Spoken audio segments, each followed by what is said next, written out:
আসসালামু আলাইকুম রহমতুল্লাহ। আমি Golam Rabbani, Crescent Girls High School, Kalitala, Dinajpur. আজকে আমি জেএসসি গণিত বিষয় নিয়ে আলোচনা করব। সেটা হচ্ছে প্রথম অধ্যায়।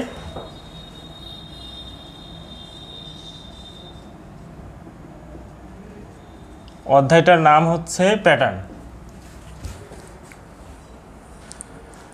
তোমরা যারা জেএসসি শিক্ষার্থী তারা সবাই এই অধ্যায়টা পড়ে ফেলেছ। তারপরে যদি কোনো কনফিউশন থাকে তাহলে সব কনফিউশন আজকে দূর হয়ে যাবে। তাহলে এই অধ্যায়ের মেন টপিকস হচ্ছে আমাদের প্যাটার্ন কি, তারপর হচ্ছে স্বাভাবিক সংখ্যার প্যাটার্ন, তারপরে মৌলিক সংখ্যা, ফিবোনাক্কি সংখ্যা, তারপরে স্বাভাবিক ক্রমিক সংখ্যার যোগফল নির্ণয়, স্বাভাবিক ক্রমিক বিজোড় সংখ্যার যোগফল নির্ণয়, স্বাভাবিক ক্রমিক জোড় সংখ্যার যোগফল নির্ণয়, সংখ্যাকে দুইটি বর্গের সমষ্টিরূপে প্রকাশ, তারপরে হচ্ছে ম্যাজিক বর্গ গঠন, আর সর্বশেষ হচ্ছে জ্যামিতিক প্যাটার্ন। মোটামুটি এই 10টি বিষয় নিয়ে আলোচনা এই অধ্যায়ে আছে। তাহলে আমরা শুরু করি প্যাটার্ন সম্পর্কে। আসলে আমরা প্যাটার্ন বলতে আসলে কি বুঝি?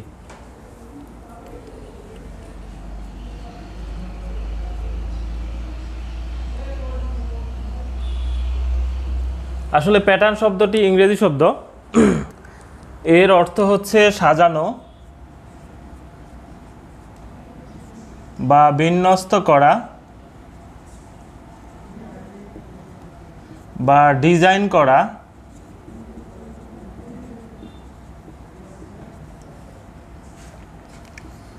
বা আমরা বলতে পারি নকশা করা, বা বলতে পারি পরিবর্ধিত করা।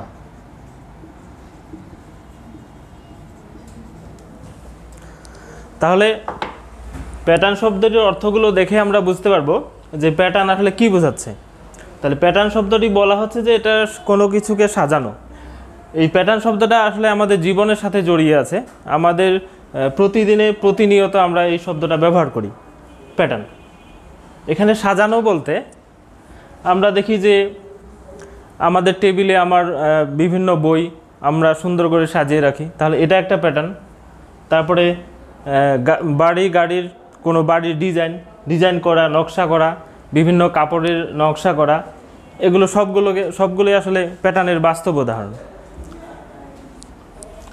তারপরে আমরা আরও দেখতে পাই বিয়ে বাড়িতে খুব সুন্দর করে গেট সাজানো হয়, তারপরে লাইটিং হয়, এটাও আসলে প্যাটার্ন।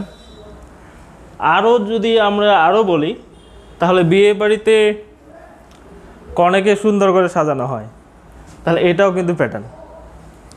তাহলে এবার প্যাটার্ন আমরা জানলাম, কিন্তু গণিতে প্যাটার্ন আসলে কি? গণিতে প্যাটার্ন হচ্ছে অঙ্ক এবং সংখ্যা নিয়ে। তাহলে আমরা গণিতে কিছু প্যাটার্ন আলোচনা করি। যেমন আমি যদি বলি 1, 2, 3, 4, তাহলে এই সংখ্যাগুলো আবার স্বাভাবিক সংখ্যা বলা হয়। যে সংখ্যাগুলো হচ্ছে 0 অপেক্ষা বড় সকল ধনাত্মক সংখ্যা। আসলে এটা একটা নির্দিষ্ট নিয়মে চলতে আছে, 1, 2, 3, 4, 5, 6 এইভাবে চলতে থাকবে। এটা বলা হচ্ছে পৃথিবীর সমস্ত মানুষ যদি মিলিয়ন বছর ধরে গুনতে থাকে তারপরে এটাকে শেষ করা যাবে না। তাহলে এটা হচ্ছে সবচেয়ে প্যাটার্নের বাস্তব উদাহরণ। স্বাভাবিক সংখ্যার এটা একটা প্যাটার্ন। আমরা আরও বিভিন্ন প্যাটার্ন বলতে পারি। স্বাভাবিক বেজোড় সংখ্যার প্যাটার্ন 1, 3, 5, 7, এটাও এইভাবে চলতে থাকবে। এটা হলো স্বাভাবিক বেজোড় সংখ্যার প্যাটার্ন। আবার যদি আমি বলি 2, 4, 6, 8, এটাও একটা প্যাটার্ন, স্বাভাবিক জোড় সংখ্যার একটা প্যাটার্ন। তারপরে আমরা যদি আরও বলি 1, 4, 9, অর্থাৎ এইখানে আমরা যেটা করছি এটা হচ্ছে 1-এর পরে স্কোয়ার করছি, 2-এর পরে স্কোয়ার করছি, 3-এর পরে স্কোয়ার করছি। আসলে এটাও একটা প্যাটার্ন। এটা হচ্ছে স্বাভাবিক সংখ্যার বর্গের একটি প্যাটার্ন। এটা আসলে এইভাবে থাকে। মানে এখানে প্যাটার্ন বলতে আমরা এই অঙ্কগুলো আসলে মুখেই দেখে দেখেই বলে দেওয়া যায় যে এটার পরের সংখ্যাটা কি হবে। আর পরীক্ষায় এটাই আসে যে এরকম একটা প্যাটার্ন দেওয়া থাকবে, এর পরবর্তী সংখ্যাটি কত। তাহলে আমরা দেখতেই পাচ্ছি 1 3 5 7, এখানে আসলে ব্যবধান কত? ব্যবধান হচ্ছে প্রত্যেকটার 2। তাহলে আমরা বলতে পারবো যে পরের সংখ্যাটা হবে আমাদের 9।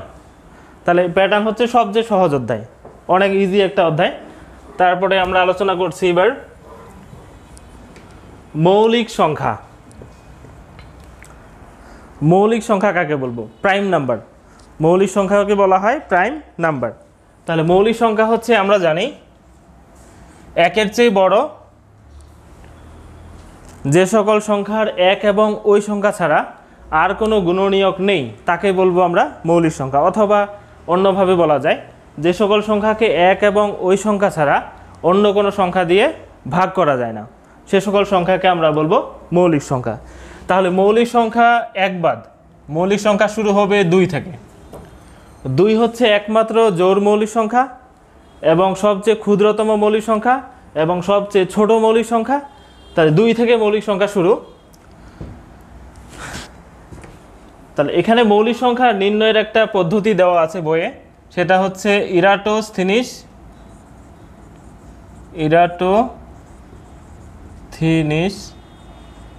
ছাঁকনি। হ্যাঁ, বইয়ে এই একটা ছাঁকনি দিয়ে মৌলিক সংখ্যাগুলোকে খুব সহজভাবে নির্ণয় করা হয়েছে। তাহলে আমরা এখানে মৌলিক সংখ্যাগুলো নির্ণয় করব।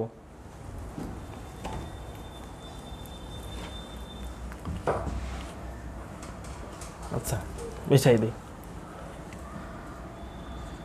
তাহলে আমাদের সংখ্যাগুলো আগে লিখতে হবে।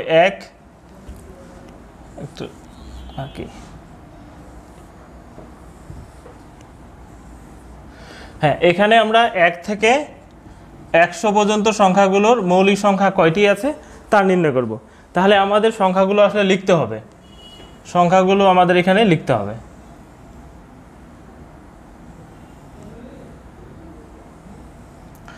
দুই 3 4 5 6 7 8 9, আরেকটা দেখি 10। হ্যাঁ, আমাদের এখানে 10টা সারি কলাম লাগবে। 1 2 3 4 5 6 7 8, আরেকটা লাগবে।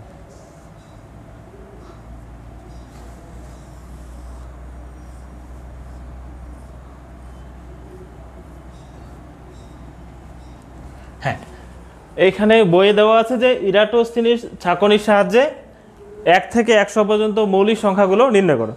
তাহলে আগে আমাদের সংখ্যাগুলো লিখতে হবে।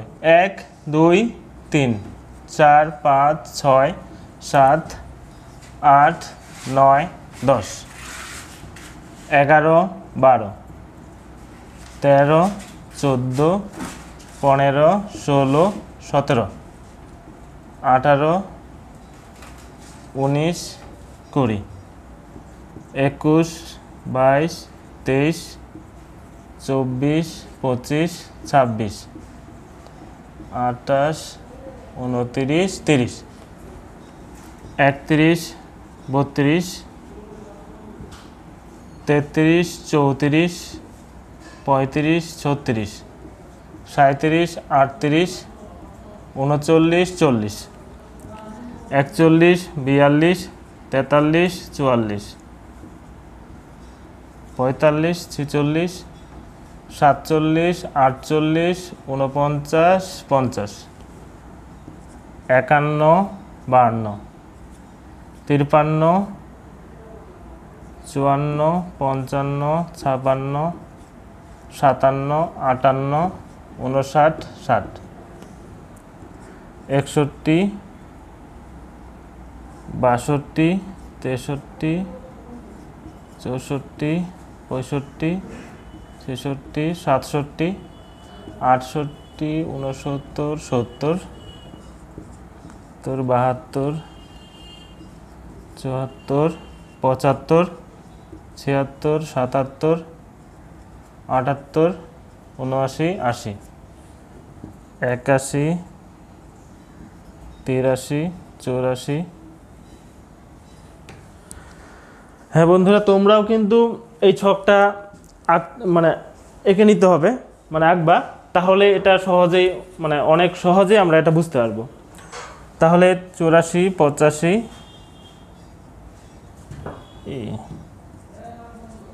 86, 87, 88, 89, 90, 91, 92, 93, 94, 95, 97, 98, 99, 100। হ্যাঁ, আমরা 1 থেকে 100 পর্যন্ত সংখ্যাগুলো লিখলাম। এবার আমরা মৌলিক সংখ্যাগুলো নির্ণয় করব। মৌলিক সংখ্যাগুলো কিভাবে নির্ণয় করব? তাহলে মৌলিক সংখ্যার সংজ্ঞা থেকে আমরা জানি 1 এর চেয়ে বড়। তাহলে 1 এর চেয়ে বড় যে সকল সংখ্যার 1 এবং অন্য কোনো 1 ছাড়া 1 এবং ওই সংখ্যা ছাড়া অন্য কোনো গুণনীয়ক নেই। তাহলে আমরা দেখতে পাচ্ছি, হ্যাঁ, এখানে 2 হচ্ছে আমাদের মৌলিক সংখ্যা, 2 এর পরে 3 হচ্ছে আমাদের মৌলিক সংখ্যা, তারপরে 2 দিয়ে যে সংখ্যাগুলো বিভাজ্য, 2 দিয়ে যে সংখ্যাগুলো ভাগ যাবে সেই সংখ্যাগুলোকে আমরা কেটে দিব।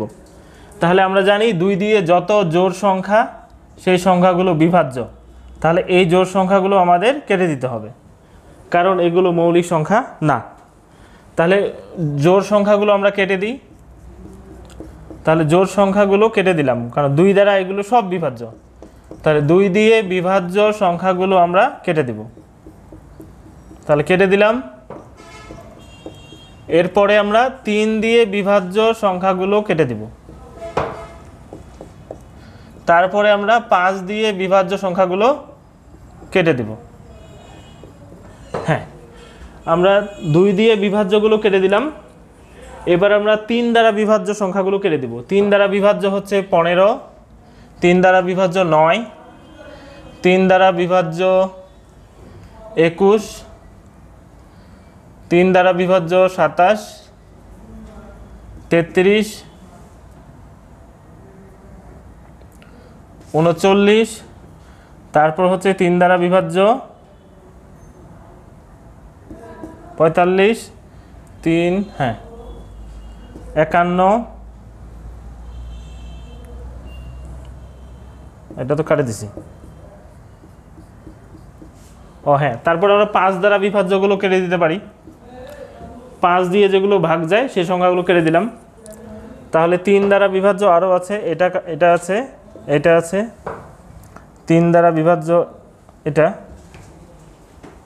63, 81। তারপরে আমরা 5 দ্বারা বিভাজ্য কেটে দেব। 5 দ্বারা বিভাজ্যগুলো কেটে দেব। 5 দ্বারা বিভাজ্য কাটলাম। হ্যাঁ, তারপরে আমরা 7 দ্বারা বিভাজ্য কাটব, যেগুলো হচ্ছে 7 দিয়ে বিভাজ্য, সেই সংখ্যাগুলো কেটে দিব।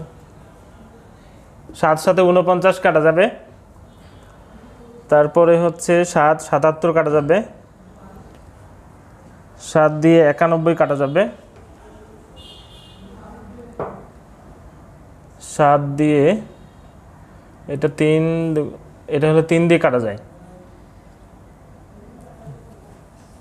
আর যায়। আচ্ছা, আমরা বের করি। হ্যাঁ, তাহলে আমরা দেখতে পাচ্ছি মৌলিক সংখ্যা হচ্ছে 1, 2, 3, 5, 7। এখানে হচ্ছে 4টা মৌলিক সংখ্যা আছে, 2, 3, 5, 7। 1 থেকে 10-এর মধ্যে আমরা দেখতে পাচ্ছি 1 থেকে 10-এর মধ্যে মৌলিক সংখ্যা হচ্ছে 4টি। তারপরে 11, 13, 17, 19, এখানেও 4টি। 11 থেকে 20-এর মধ্যেও 4টি মৌলিক সংখ্যা। তারপরে আমরা দেখতে পাচ্ছি 23, 29, এখানে মৌলিক সংখ্যা হচ্ছে 2টি। তারপরে পাবো আমরা 31, তারপরে পাবো 37, এখানেও মৌলিক সংখ্যা 2টি।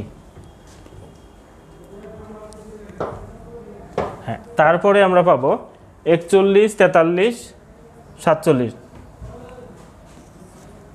41, 43, 47, এখানে পাবো আমরা 3টা। তারপরে হচ্ছে এখানে একটা বিভাজ্য হবে, এটা বিভাজ্য হবে কারণ 3 দিয়ে বিভাজ্য, 3 একে 3, 3 9 27, হ্যাঁ এটা বিভাজ্য। তাহলে এখানে আমরা পাচ্ছি 2টা। তারপরে আমরা পাবো এখানে 61 আর এখানে হচ্ছে 67, এখানে পাবো 2টা। তারপরে পাবো আমরা 71 73, তারপরে পাবো 79, তাহলে এখানে 3টা। তারপরে সর্বশেষ এইখানে কোনো একটা ভাগ যাবে, 3 2 এর 6, হ্যাঁ এটা ভাগ যাবে 3 দ্বারা, তাহলে 1 2, এখানে 2টা। সর্বশেষ আমরা পাবো একটা 97 97, এখানে পাবো একটা।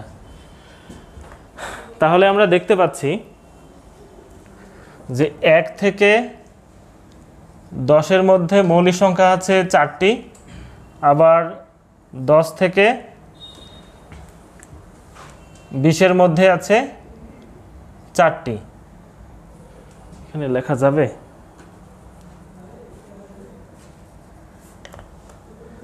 20 থেকে 30-এর মধ্যে মৌলিক সংখ্যা আছে 2টি, তারপরে 30 থেকে 40-এর মধ্যে মৌলিক সংখ্যা আছে 2টি, তারপরে 40 থেকে 50-এর মধ্যে মৌলিক সংখ্যা আছে আবার 3টি, 40 থেকে 50-এর মধ্যে মৌলিক সংখ্যা 3টি। তারপরে হচ্ছে আমাদের 50 থেকে 60, 50 থেকে 60 মৌলিক সংখ্যা হচ্ছে 2, আবার 60 থেকে 70 মৌলিক সংখ্যা হচ্ছে 2, 70 থেকে 80 মৌলিক সংখ্যা হচ্ছে 70 থেকে 80 হচ্ছে 3, তারপরে 80 থেকে 90 মৌলিক সংখ্যা আছে 2টি, তারপরে 90 থেকে 100 মৌলিক সংখ্যা হচ্ছে 1টি। তাহলে আমরা এখানে সুন্দর করে একটা এই নম্বরগুলো যদি লিখি যে 44 22, আমি যদি ইংরেজিতে লিখি তাহলে এটা হবে 44 22 322 321 321। তাহলে এটাকে আমরা মোবাইল নাম্বার হিসাবে এই মৌলিক সংখ্যাগুলো মনে রাখার একটা সহজ বুদ্ধি, যে 1 থেকে 10-এর মধ্যে 4, কারণটা হচ্ছে 44 22 322 321। তাহলে 1 থেকে 10-এর মধ্যে আছে 4টি মৌলিক সংখ্যা, 1 থেকে 10-এর মধ্যে আছে 4টি, আবার 10 থেকে 20-এর মধ্যে আছে 4টি, আবার 10 থেকে এটা বোঝায় যে 10 থেকে 20, এইটা বোঝায় যে 20 থেকে 30 2টি। তাহলে আমরা এই সংখ্যাটা দিয়ে মনে রাখতে পারবো, অথবা আমরা 4 4 2 2 3 2 2 3 2 1, এটা বাংলা হিসাবে এটা মনে রাখতে পারি। তাহলে এই হলো ইরাটোস্থেনিস ছাঁকনির সাহায্যে মৌলিক সংখ্যা নির্ণয়, যেটা হচ্ছে বইয়ের 3 পেজে আছে, 3 নম্বর পেজে আছে। তাহলে এইখানে 1 থেকে 100 পর্যন্ত মৌলিক সংখ্যাগুলো আমরা সহজে নির্ণয় করতে পারি। তাহলে এটা গেল আমাদের ইরাটোস্থেনিস ছাঁকনি। হ্যাঁ, পরীক্ষায় আসে এই প্রশ্নটা অনেক, যে ইরাটোস্থেনিস ছাঁকনির সাহায্যে 1 থেকে 100 পর্যন্ত মৌলিক সংখ্যাগুলি লেখো। তাহলে আমরা এটা পারবো। এরপরে আমরা চলে যাব ফিবোনাক্কি সংখ্যা। ও হ্যাঁ, আরেকটা কথা,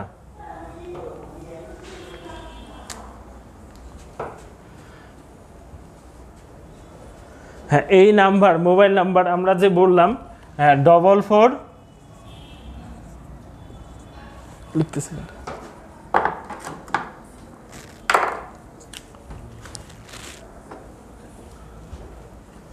যে 44 22 322 321। হ্যাঁ, আমি এটা বলেছিলাম যে এটা হচ্ছে মোবাইল নাম্বার একটা,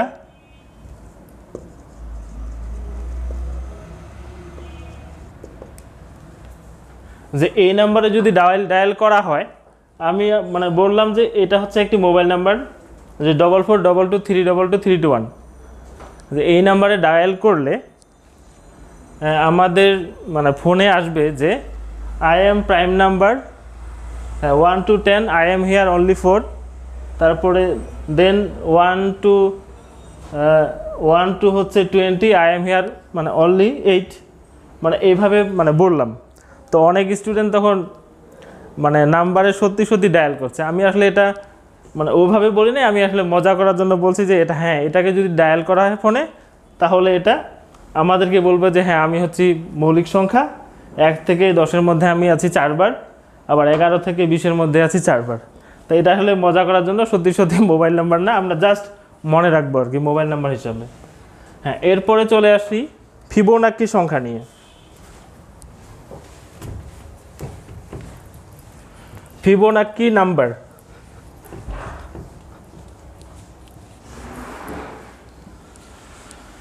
আমাদের 4 নাম্বার কন্টেন্ট হচ্ছে ফিবোনাক্কি সংখ্যা।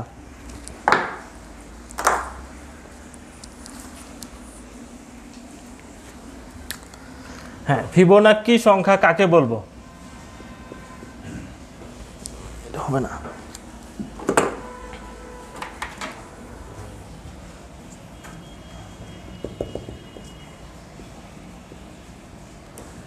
মার্কা দিলে হবে না।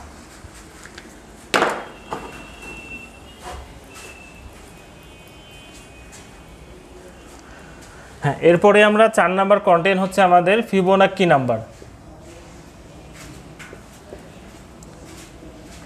ফিবোনাক্কি নাম্বার বা ফিবোনাক্কি সংখ্যা। ফিবোনাক্কি সংখ্যা বলতে আমরা কি বুঝি?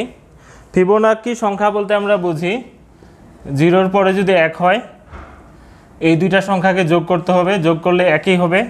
আবার এই দুইটাকে যোগ করলে হবে 2, আবার এই দুইটাকে যোগ করলে হবে 3, এটা যোগ করলে হবে 5, তারপরে হবে 8, তারপরে হবে 13 ইত্যাদি। তাহলে ফিবোনাক্কি সংখ্যাটা অনেক সহজ। ফিবোনাক্কি সংখ্যা বলতে বোঝাচ্ছে যে কোনো তালিকার পাশাপাশি দুটি সংখ্যা, কোনো তালিকার পূর্ববর্তী হোক বা পরবর্তী হোক, পাশাপাশি দুটি সংখ্যা যোগ করে যদি আমরা পরবর্তী সংখ্যাটি পাই তাহলে তাকে আমরা বলবো ফিবোনাক্কি নাম্বার। যেমন আমরা এখানে 0 যোগ 1 কত পাবো? 1। আবার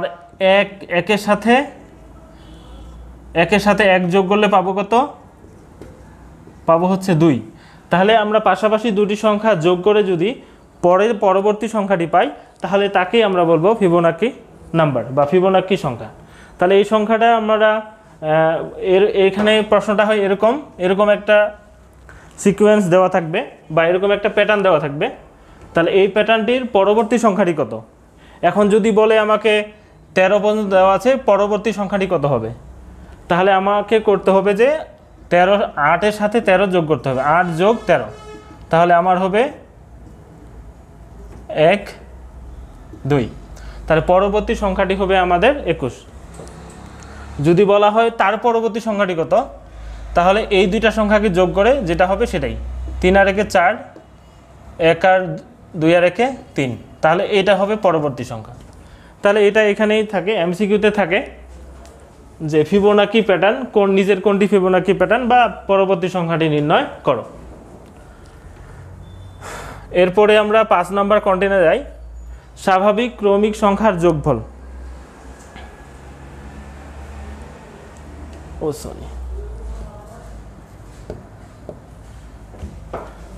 5 নাম্বার কন্টেন্ট স্বাভাবিক ক্রমিক সংখ্যার সমষ্টি নির্ণয়, সমষ্টি বা যোগফল নির্ণয়।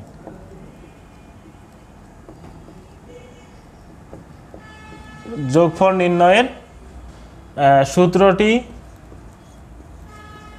প্রতিষ্ঠা করো।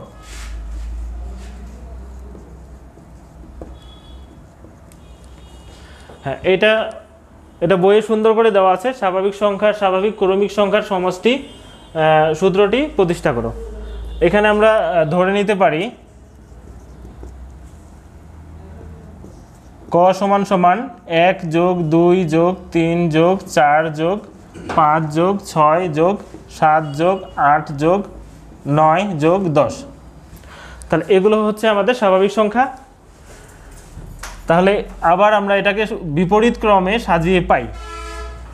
এটাকে যদি আমরা বিপরীত ক্রমে সাজাই, হ্যাঁ বিপরীত ক্রমে যদি সাজাই তাহলে এটাকে আমরা আগে লিখব হচ্ছে 10, তারপরে লিখব আমরা 9, তারপরে লিখব আমরা 8, তারপরে লিখব আমরা 7, তারপরে লিখব 6, তারপরে লিখব 5, তারপরে লিখব 4, তারপরে 3, তারপরে হচ্ছে 2, তারপরে হচ্ছে 1। হ্যাঁ, এটাকে যদি এখন যোগ করা হয় তাহলে যোগ করলে আমরা ক এবং ক যোগ করলে পাবো হচ্ছে 2 ক। তারপরে হচ্ছে এখানে হচ্ছে 1 যোগ 10 যোগ 2 যোগ 9। তাহলে এভাবে আমরা আসলে পেয়ে যাব, সবগুলো লেখার দরকার নেই। শেষে আমরা লিখব 9 যোগ 2 যোগ 10 যোগ 1। হ্যাঁ, আসলে আমরা দেখতে পাচ্ছি এখানে একটা জোড়া, এখানে একটা জোড়া হবে 1 2, এভাবে আসলে এখানে 10টা জোড়া হবে। তাহলে আমরা লিখতে পারি বা 2 ক ইকুয়াল 1 যোগ 10 গুণন 10। তাহলে আমরা এখানে দেখতে পাবো যে 10 জোড়া আছে, সেই জন্য এখানে 10। তাহলে আমরা 2কে ভাগ করে দিতে পারি, তাহলে ক সমান সমান 1 যোগ 10 গুণন 10 ডিভাইডেড 2। তাহলে আমরা এখানে পাবো ক সমান, এটা হলো আমাদের ক হলো আমাদের 1 হলো আমাদের প্রথম পদ, প্রথম সংখ্যা বা পদ, যোগ আর 10 হলো আমাদের শেষ সংখ্যা।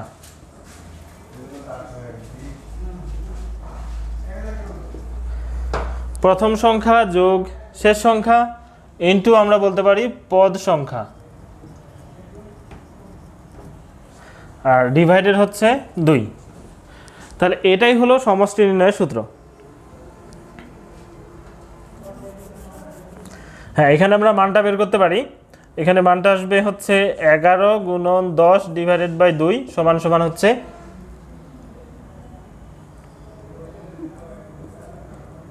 55।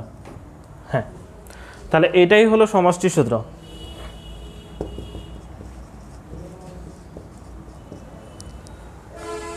তাহলে আমরা পাইলাম স্বাভাবিক ক্রমিক সংখ্যার সমষ্টি বা যোগফল নির্ণয়ের সূত্রটি প্রতিষ্ঠা করো। তাহলে আমরা আসলে ধরে নিব এটা আসলে 1 থেকে 10-এর মধ্যে বলতে পারে, 1 থেকে 20-এর মধ্যে বলতে পারে, আবার 1 থেকে 50-এর মধ্যে বলতে পারে, 1 থেকে 100-এর মধ্যে বলতে পারে। তাহলে আমরা এটা এই সূত্র দ্বারা করতে পারবো। এখন যদি আমাদের বলা হয়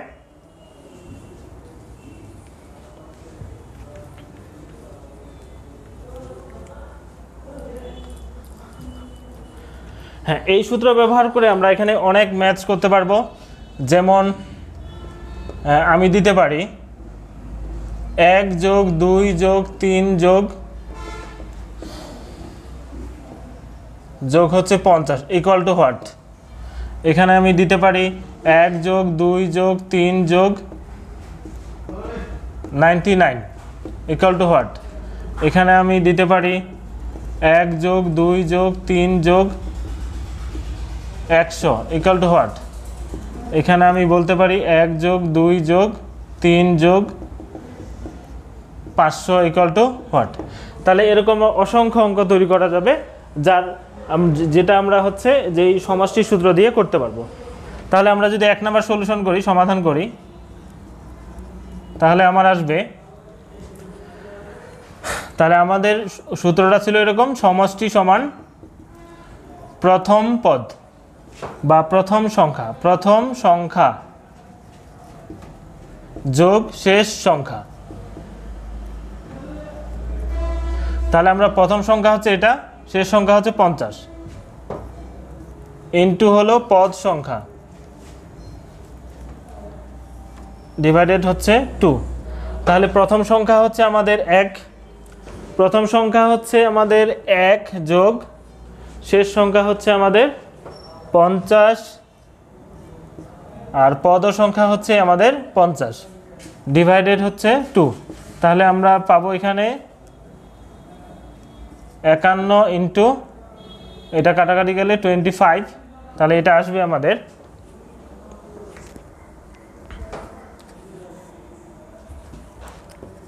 51 25 25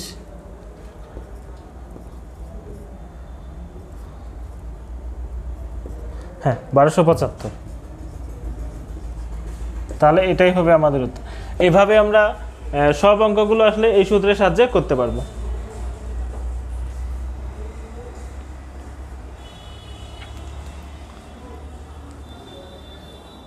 হ্যাঁ, এটা গেল আমাদের স্বাভাবিক সংখ্যার সমষ্টি নির্ণয়ের সূত্র। এরপরে আমরা বলতে পারি স্বাভাবিক ক্রমিক সংখ্যার বেজোড় সংখ্যার সমষ্টি নির্ণয়। তাহলে এর পরের কন্টেন্টটা ছিল আমাদের স্বাভাবিক বিজোড় সংখ্যার সমষ্টি নির্ণয়।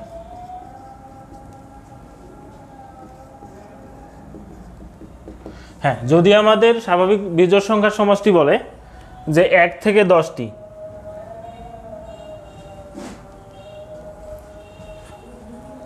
বা আমরা এভাবে বলতে পারি যে প্রথম 10টি ক্রমিক স্বাভাবিক,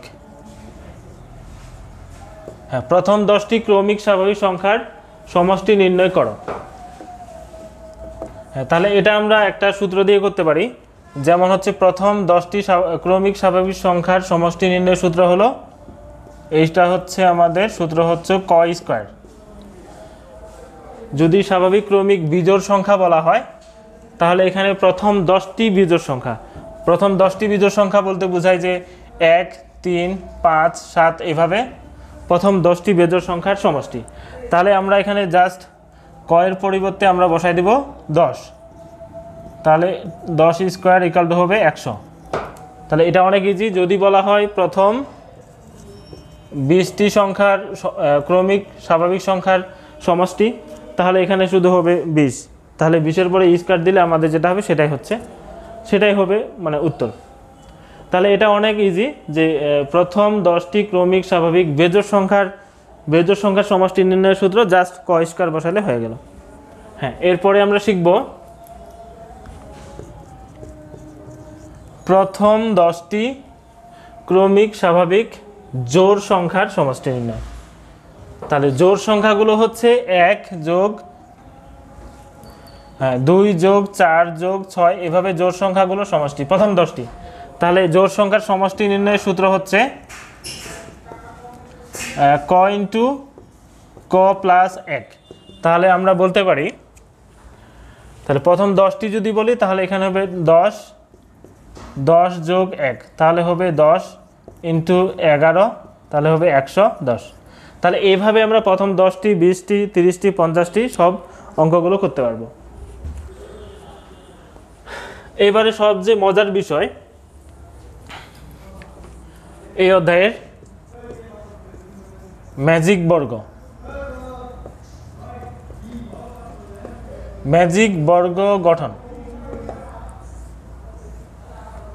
হ্যাঁ, নামটা শুনলেই ম্যাজিকের মতো মনে হচ্ছে যে ম্যাজিক বর্গ আসলে কি। এটা অনেক একটা সহজ জিনিস ম্যাজিক বর্গ। হ্যাঁ, ম্যাজিক বর্গ গঠন করতে গেলে আমরা জানি বর্গ হচ্ছে ঠিক যার হচ্ছে দৈর্ঘ্য প্রস্থগুলো সমান, এটা হচ্ছে আমাদের একটা বর্গ।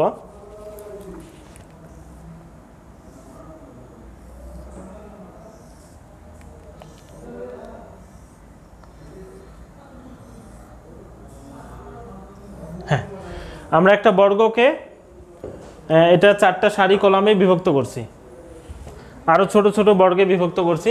তাহলে ম্যাজিক বর্গ গঠন করতে গেলে ম্যাজিক বর্গ হচ্ছে এমন একটা জিনিস বা এমন একটা কৌশল, এখানে হচ্ছে স্বাভাবিক সংখ্যাগুলো কোনো বর্গের ভেতরে যতটি ঘর থাকবে সেই ঘরে একটি একটি করে বসিয়ে পাশাপাশি যোগফল, উপর নিচ যোগফল, কোণাকুণি যোগফলগুলো একই হবে। তাহলে আমরা আগে ম্যাজিক বর্গের আগে ম্যাজিক সংখ্যাটা আগে জানতে হবে। ম্যাজিক সংখ্যা নির্ণয়। হ্যাঁ, আমাদের ম্যাজিক সংখ্যা নির্ণয় করতে গেলে আমাদের একটা সূত্র লাগবে, সেটা হচ্ছে ক ইন্টু ক স্কয়ার প্লাস 1 ডিভাইডেড বাই 2।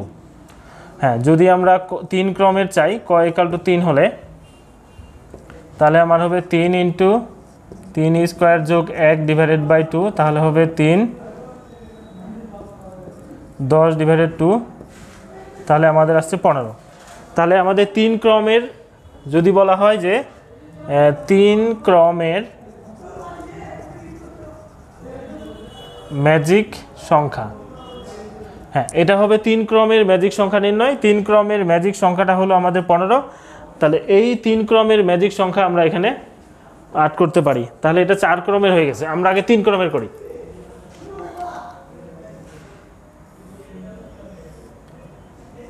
1 2 3। হ্যাঁ, এটা একটি 3 ক্রমের ম্যাজিক বর্গ তৈরি করব। তাহলে আমরা 3 ক্রমের ম্যাজিক সংখ্যাটা হচ্ছে 15। তাহলে আমরা এখানে এমন কৌশলে স্বাভাবিক সংখ্যাগুলো 1 থেকে 9 পর্যন্ত বসাবো, এমন কৌশলে বসাবো যেন এই যে উপর নিচে যোগফল হবে 15 হবে, এই পাশে 15 হবে, আবার পাশাপাশি হবে 15, এই পাশে পাশাপাশি 15, পাশাপাশি 15, আবার যদি আমরা কোণাকানি করি তারপরও 15 হবে, টোটাল যোগফল হবে 15। তাহলে আমরা কিভাবে বসাবো? এটা একটা কৌশলে বসাইতে হবে। তাহলে এখানে আমরা একটা কৌশল অবলম্বন করব, সেটা হচ্ছে আমরা আগে কোণাকোণি সংখ্যাগুলো বসাবো। ঠিক এই মাঝখানে বসাবো 1। এখন 1-এর যে কোণা, 1-এর কোণা হচ্ছে এই জায়গায়। আমরা খেয়াল করব 1-এর কোণা হচ্ছে এই জায়গায়, কিন্তু এখানে কোনো ঘর নাই, ফাঁকা আছে। তাহলে যদি ঘর না থাকে তাহলে 1-এর পরের সংখ্যাটি বসবে এই ঘরে, শেষ ঘরে। তাহলে এখানে বসবে 2। তারপরে আমরা দেখতে পাচ্ছি 2-এর কোণা, 2-এর কোণাও ফাঁকা আছে। 2-এর কোণা কি আছে? ফাঁকা আছে। 2-এর কোণাও এখানে কোনো ঘর নাই। যদি না থাকে তাহলে এও চলে আসবে একবারে শেষের ঘরে, তার এইখানে আসবে 3। তারপরে 3-এর কোণা কিন্তু অলরেডি পূরণ হয়ে গেছে। যদি পূরণ হয়ে যায় তাহলে পরের সংখ্যাটা 1 ঘর নিচে নামবে, তাহলে এইখানে আসবে আমাদের 4।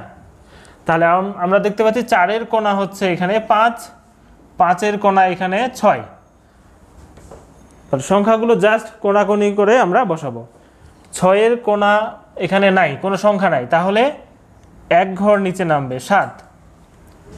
এরপরে আমরা দেখতে পাচ্ছি 7-এর কোণা হচ্ছে এখানে ফাঁকা, তাহলে এটা চলে আসবে এখানে, তাহলে এখানে আসবে 8। 8-এর কোণা দেখতে পাচ্ছি এখানে ফাঁকা, তাহলে এ আসবে আবার শেষে, এখানে 9। তাহলে আমরা যদি এখন গুনি সংখ্যাগুলো পাশাপাশি যোগফল হবে 15। 8 9, 9 6 15, আবার 5 3 8, 8 7 15 হবে, আবার 4 9 4 13, আর এটা হবে 15। আবার যদি কোণাকোণি গুণ করি, কোণাকোণি যোগ করি, 8 5 13, 13 আর 2 15। আবার যদি আমরা উপর নিচে যোগ করি, 7 6 13 2 15, আবার 9, সবগুলোই হবে। আর পাশাপাশি যোগফল হবে 15, কোণাকোণি যোগফল হবে 15, উপর নিচে যোগফল হবে 15। তাহলে এটাই হচ্ছে আমাদের ম্যাজিক বর্গ গঠন। তাহলে এটা হলো 3 × 3 অর্ডার, অর্থাৎ 3 ক্রমের ম্যাজিক বর্গ। তাহলে আমরা এবার শিখব 5 ক্রমের ম্যাজিক বর্গ। কারণটা হচ্ছে 3 এবং 5 ক্রমের ম্যাজিক বর্গ মানে একই নিয়মে করব, একই নিয়মে করব। হ্যাঁ, আমরা 3 5 7ও করতে পারি। তাহলে এই নিয়মেই করব 5 ক্রমের ম্যাজিক বর্গ। তাহলে আমরা 5 ক্রমের ম্যাজিক সংখ্যাটা গঠন করে নিই। তাহলে 5 ক্রমের ম্যাজিক সংখ্যাটা হবে, তাহলে এখানে হয়ে যাবে আমাদের 5, এখানে হয়ে যাবে 5, আর এখানে হয়ে যাবে আমাদের 5, এখানে হবে 25 26, তাহলে এটা চেঞ্জ হয়ে যাবে, তাহলে আসবে 65। তাহলে এইভাবে আমরা 5 ক্রমের ম্যাজিক বর্গ, 6 ক্রমের, 7 ক্রমের, 8 ক্রমের সংখ্যাগুলো নির্ণয় করতে পারবো। তাহলে এবার আসি আমরা 5 ক্রমের ম্যাজিক বর্গটা কিভাবে মানে খুব সহজে করব আলোচনা করি। তাহলে প্রথমে আমরা 5টা আগে বর্গাকার ঘরটা নিয়ে নিব।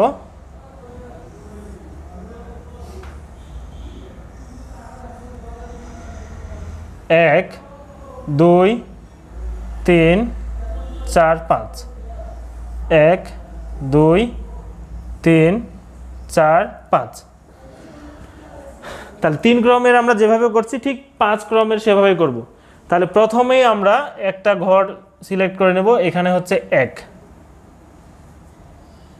এখানে বসাবো 1, মাঝখানে দুই পাশে 2টা ঘর, এই পাশে 2 পাশে 2টা ঘর, মাঝখানে বসাবো 1। এবার আমরা আগের আগের নিয়মে বসাবো। তাহলে একের কোণা কোথায়? এখানে, এখানে কোনো ঘর নাই, তাহলে ও আসবে একবারে শেষের ঘরে, তাহলে 2 হবে এখানে। এবারে আমরা দেখতে পাচ্ছি 2 এর কোণা আছে, কোণা ঘর ফাঁকা আছে, তাহলে 3 বসবে এখানে। এরপরে 3 এর ঘর কোণা ফাঁকা নাই, এখানে কোনো ঘর নাই, তাহলে চলে আসবে এই ঘরে 4। তারপরে দেখতে পাচ্ছি 4 এর কোণা আছে, কোণা ঘর ফাঁকা আছে 5, তারপরে 5 এর ঘরটা কিন্তু ফাঁকা নাই, তাহলে এক ঘর নিচে নামবে, তাহলে 6 আসবে এখানে। এবার 6 এর কোণা ফাঁকা আছে, তাহলে 7 এখানে, 7 এর কোণা ফাঁকা আছে 8 এখানে।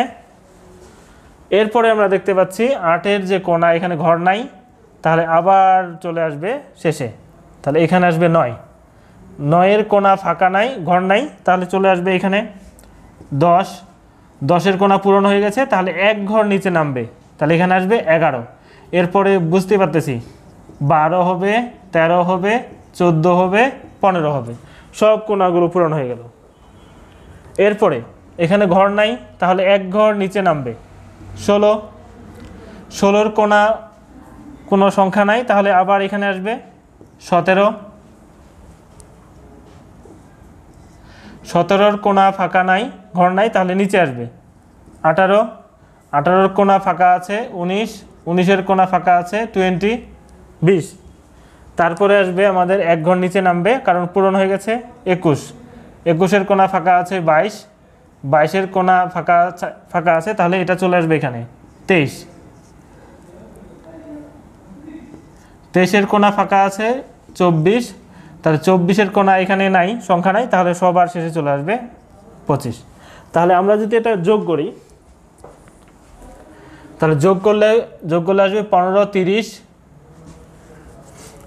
6 আর 6 পাচ্ছে 11, 11 13, 16, 16 9, 24, 25, 25 এর 5, তাহলে আসবে এখানে 1 2 4, 4 আর 1 4 5 6, 65। তাহলে সবখানে 65 আসবে, এখানে আসবে 65, এখানে আসবে 65, এখানে আসবে 65। তো যদি আমরা উপর থেকে নিচ যোগ করি তাহলে 65 আসবে, আবার পাশাপাশি যোগ করি 65 আসবে। দেখি একবার, তাহলে এখানে আসবে 5 8 13 14 18 19 20 25, 25 এর 5 হাতে 2, 3 3 আর 4, 4 আর 2 6, তাহলে সবগুলোই আসলে 65 হবে। এটাও হবে 65, এটাও হবে 65, আর যদি আমরা কোণাকুনি করি তাও হবে 65। তাহলে এটা গেল 5 ক্রমের ম্যাজিক বর্গ। তাহলে পরীক্ষায় এটা অনেক থাকে, ক নাম্বারে একবারে থাকেই। ক নাম্বার প্রশ্নে মানে এরকম থাকে যে 3 ক্রমের বা 4 ক্রমের বা 5 ক্রমের ম্যাজিক বর্গ তৈরি করো। তাহলে আমরা আসলে 3 এবং 5 অনেক ইজিলি ভাবে করলাম। এরপরে আমরা 4 নম্বরটা করব, 4 ক্রমের ম্যাজিক বর্গ। হ্যাঁ, এটা একটু আলাদা নিয়মে করব আমরা। তার আগে বের করে নিই 4 ক্রমের ম্যাজিক সংখ্যাটা কত। 4 ক্রমের ম্যাজিক সংখ্যা, তাহলে এখানে পরিবর্তন হয়ে যাবে 4 ইন্টু 4 স্কোয়ার যোগ 1 ডিভাইডেড বাই 2। তাহলে এটা হবে 4 ইন্টু 16 17 ডিভাইডেড বাই 2, 2 2 4 34। তাহলে হবে আমাদের 4 ক্রমের ম্যাজিক সংখ্যাটা হবে 34। তাহলে এটা আমরা অনেক ইজি একটা পদ্ধতিতে করব, যেটা আসলে বইয়ের থেকে আলাদা। হ্যাঁ, এটাও একটা সহজ পদ্ধতি আছে যেটা আমরা করব, যারা গুনতে শিখছে তারাই আসলে পারবে। 1 2 যারা গুনতে পারবে তারা এই পদ্ধতিটা অনেক ইজিলি ভাবে পারবে। হ্যাঁ, এইখানে আমরা একটা কাজ করব, এই কোনাকুনি ঘরগুলোতে আগে সংখ্যাগুলো বসাবো। আমরা 1 থেকে 16 পর্যন্ত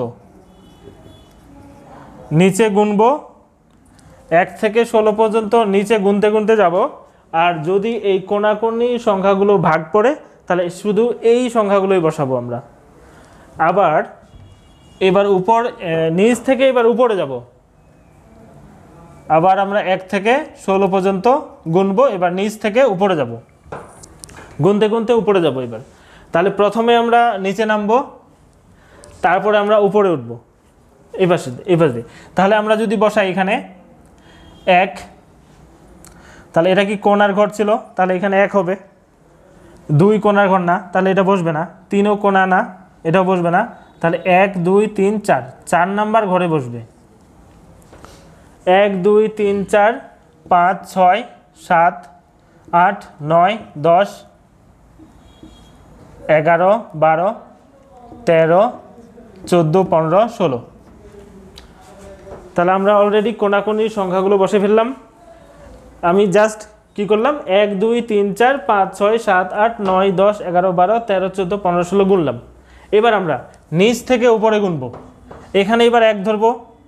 1 2 3 4 5 6 7 8 9 10 11 12 13 14 15 16। হ্যাঁ, এখন যদি আমরা যোগ করি দেখবো যে হয়ে গেছে আমাদের ম্যাজিক বর্গ। তাহলে আমরা এখানে দেখব যে 3 আর 3 11 12 13 14 4, তাহলে এখানে আসবে 1 2 3 4। হ্যাঁ, কত হচ্ছে 1 2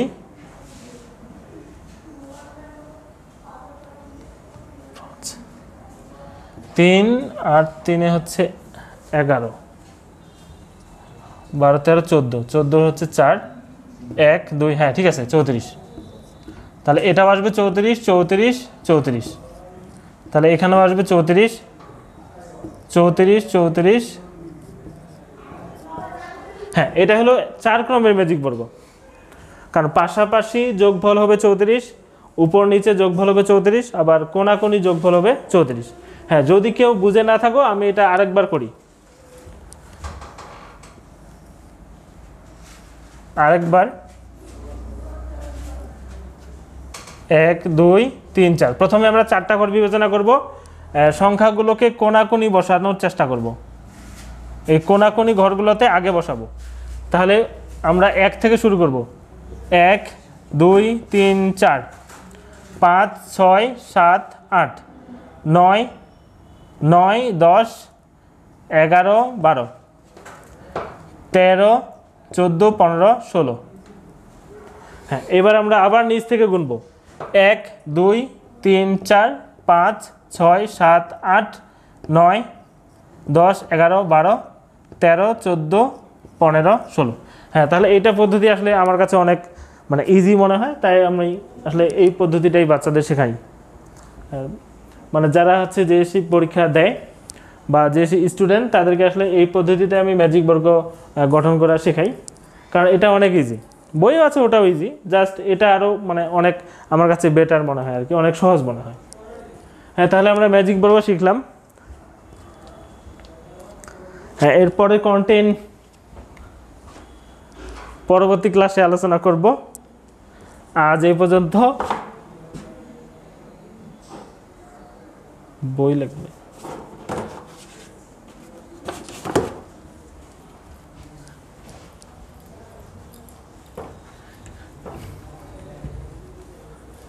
হ্যাঁ, দেখা হবে নেক্সট ক্লাসে। এরপরে আমরা এই অধ্যায়ের যে ম্যাথগুলো, হ্যাঁ এই অধ্যায়ের কিছু ম্যাথ আলোচনা করি। যেমন উদাহরণ 1 দেওয়া আছে। উদাহরণ 1-এ দেওয়া আছে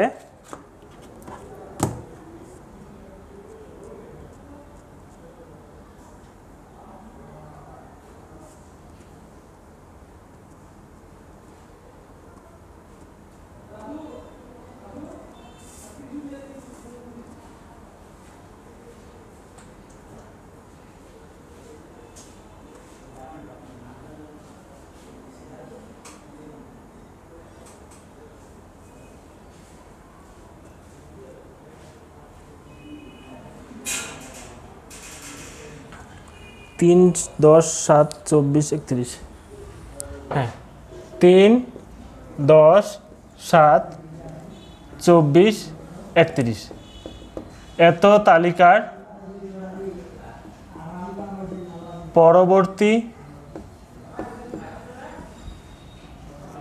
পরবর্তী দুটি সংখ্যা নির্ণয় করো। পরবর্তী দুটি সংখ্যা নির্ণয় করো। এটা আসলে অনেক সহজ, আমরা এটা আসলে মুখে মুখে বলতে পারি। তারপরেও কিভাবে পরীক্ষার খাতায় লিখতে হবে আমরা সেটাই আলোচনা করব। তাহলে আমরা লিখব যে সমাধান, হ্যাঁ প্রথমে আমরা লিখব তালিকার সংখ্যাগুলো, তালিকার সংখ্যাগুলো, তালিকার সংখ্যাগুলো হলো 3, 10, ভুল লেখা হয়েছে, 3, 7, 10 হবে।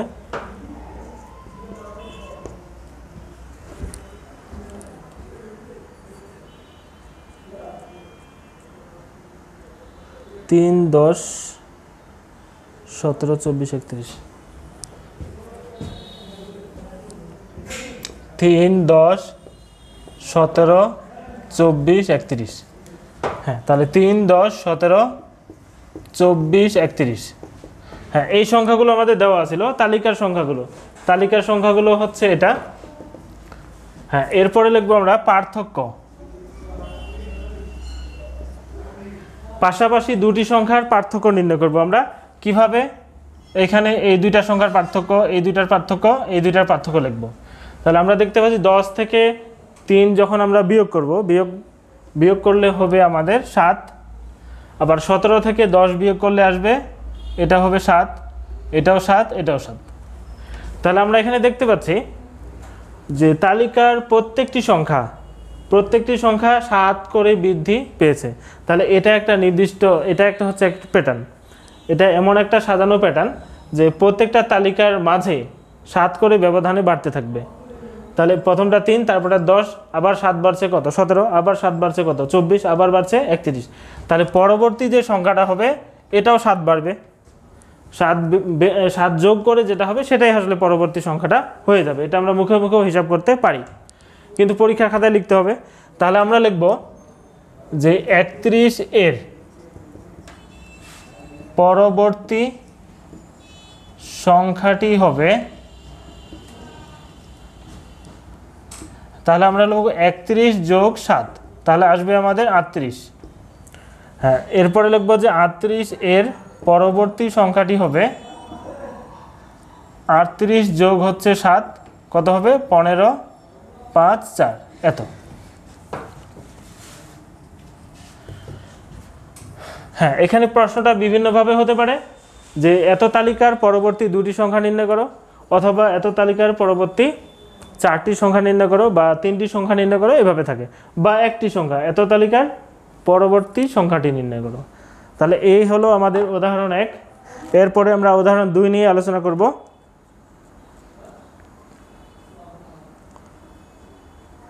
এক 4, 9, 16, 25। হ্যাঁ এরপরে আমরা উদাহরণ 2, 1, 4, 9, 16, 25। হ্যাঁ এটা হলো উদাহরণ 2 নম্বর। এখানে বলছে এত তালিকার পরবর্তী সংখ্যাটি নির্ণয় করো। তাহলে তালিকার সংখ্যাগুলো আমি এখানে বসাবো 1, 4, 9, 16, 25। তারপরে আমরা পাশাপাশি দুটি সংখ্যার পার্থক্য নির্ণয় করব। তাহলে আমরা পার্থক্য 4 থেকে 1 বিয়োগ করলে হবে আমাদের 3, 9 থেকে 4 বিয়োগ করলে হবে আমাদের 5, 16 থেকে 9 বিয়োগ করলে হবে আমাদের 7, তারপরে হবে 9। তাহলে এবার আমরা দেখতে পাচ্ছি প্রতিবারে পার্থক্য 2 করে বাড়ছে, প্রথমটা 3, তারপরটা বাড়ছে 5। তাহলে এটা একটা নির্দিষ্ট প্যাটার্নে বাড়ছে বা নির্দিষ্ট নিয়মে বাড়ছে, তাহলে এটাও একটা প্যাটার্ন। তাহলে হচ্ছে 3, 5, 7 করে বাড়ছে, এটা বাড়ছে কত 9, তাহলে পরবর্তীটা অবশ্যই বাড়বে কত 11। তাহলে এই সংখ্যাটার সাথে আমরা যদি 11 যোগ করি তাহলে আমাদের পরবর্তী সংখ্যাটি পেয়ে যাব আমরা। তাহলে লিখব আমরা 25 এর পরবর্তী সংখ্যাটি হবে, তাহলে 25 এর পরবর্তী সংখ্যাটি হবে আমাদের 25 যোগ, আমাদের যোগ করতে হবে কত 11। তাহলে 5 আর 1 6, 2 আর 1 3। তারপরে আমরা এর পরবর্তী সংখ্যাটি যদি লিখি তাহলে হবে 36, তাহলে এখানে হবে 13। তাহলে পরবর্তী এরপরের সংখ্যাটি বাড়বে হচ্ছে আমাদের 13। তাহলে এখানে আসবে আমাদের সরি 6 আর 3 হবে 9, 3 আর 1 হবে আমাদের 4, 49। তাহলে এটা উত্তর। তাহলে এইভাবে আসলে আমরা প্রত্যেকটি অঙ্ক শেষ করতে পারবো। ঠিক আছে বন্ধুরা, আজকে এ পর্যন্ত। নেক্সট ক্লাসে দেখা হবে। আমরা জ্যামিতিক প্যাটার্ন শুধু বাকি থাকলো সেটা নিয়ে আলোচনা করব, এবং এই অধ্যায়ে কিভাবে প্রশ্ন হয়, কিভাবে সৃজনশীল প্রশ্ন হয় পরীক্ষায়, সেই বিষয়টা নিয়ে আলোচনা করব। সবাইকে ধন্যবাদ। আসসালামু আলাইকুম।